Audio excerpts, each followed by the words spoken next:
વડોદરા જિલ્લાના મહેમદાબાદમાં સરકારી જમીનનું બારોબાર વહેંચાણ થયું। સિંચાઈ વિભાગની સેક્શન કોલોની ઉપર કબજો કરી વેચાણ કર્યું છે। વર્ષ 1975માં જમીન સંપાદન છતાં 7 બારના નામ રહી લીધા હોવાનો ફાયદો। વડીલોના નામોનો ફાયદો ઉઠાવી તેમાં પરિવારજનોએ વારસાઈ કરાવી। નામો આવ્યા બાદ જર્જરિત કોલોનીના મકાનો તોડી લીધા, ગેરકાયદેસર કબજો કર્યો। સરકારી જમીન ઉપર કબજો કરી મહેમદાબાદમાં એક ઇસમને વેચાણે આપી। સબ રજિસ્ટ્રાર મામલતદાર કચેરીએ કઈ રીતે પાડી વેચાણ નોંધો તે સૌથી મોટો પ્રશ્ન। લાટવાડી ગામના 7 અને મહેમદાબાદના એક ઇસમ સામે ફરિયાદ। મહેમદાબાદ પોલીસ મથકે 8 લોકો સામે ફરિયાદ નોંધાઈ છે। ફૂલાબેન પરમાર, ભરતભાઈ પરમાર, વિમળા પરમાર, ચંદ્રકાંત પટેલ, સવિતા પટેલ, આશીષ પટેલ, જયેશ મેઘવાલ અને ભાવિન પટેલ સામે ફરિયાદ નોંધાઈ છે।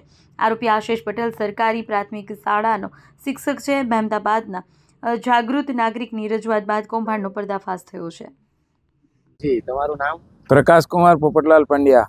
પ્રકાશભાઈ, જ્યાં સરકારી જમીન વાંચવાની થઈ ગઈ છે બારોબાર, શું માહિતી છે તમારા જોડે, શું કહેવું તમે? સાહેબ, વર્ષોથી અમે અહીં રસ્તા ઉપર છે, આખી કોલોની હતી સરદાર સરોવર નિગમની, અને પાકા મકાન હતા, આગળ ઝોંપો પણ હતો અને ઝાડ પણ હતા। એ છેલ્લા હું 1-1.5 વર્ષથી જોઉં છું કે આ તોડફોડની પ્રવૃત્તિઓ ચાલતી હતી। વચ્ચે કાટમાળ પણ ભરાઈ ગયો, અને અત્યારે મેં સરદાર સરોવર નિગમનું બોર્ડ માર્યું, જાહેર નોટિસ, પણ આ જમીન તો વેચાઈ પણ ગઈ। ત્યાં સુધી કોઈ સરકાર જાગી નહીં, અને હવે ઘોડા છૂટી ગયા પછી તારો મારવા આવ્યા। અને આની અંદર જે પણ અંદર વ્યક્તિ સંડોવણી હોય એમને કડકમાં કડક સજા થવી જોઈએ, જેથી કરીને આવી સરકારી જમીનોનું હડપ ના કરે। બીજું કાંઈ ગામમાં સર્વે પણ કરો તો તમે સરદાર સરોવર નિગમની જમીનો, કેનાલો, માઇનર કેનાલો પડી છે, પણ એમાં પણ સરકારે ધ્યાન નથી આપ્યું। અને આજ દિન સુધી અત્યારે સુધીમાં જે પણ સંડોવાયેલા છે માથા ભારે માણસો છે, તો એમની ઉપર કડકમાં કડક કાર્યવાહી થવી જોઈએ, એ હું આમ આદમી તરીકે બોલું છું।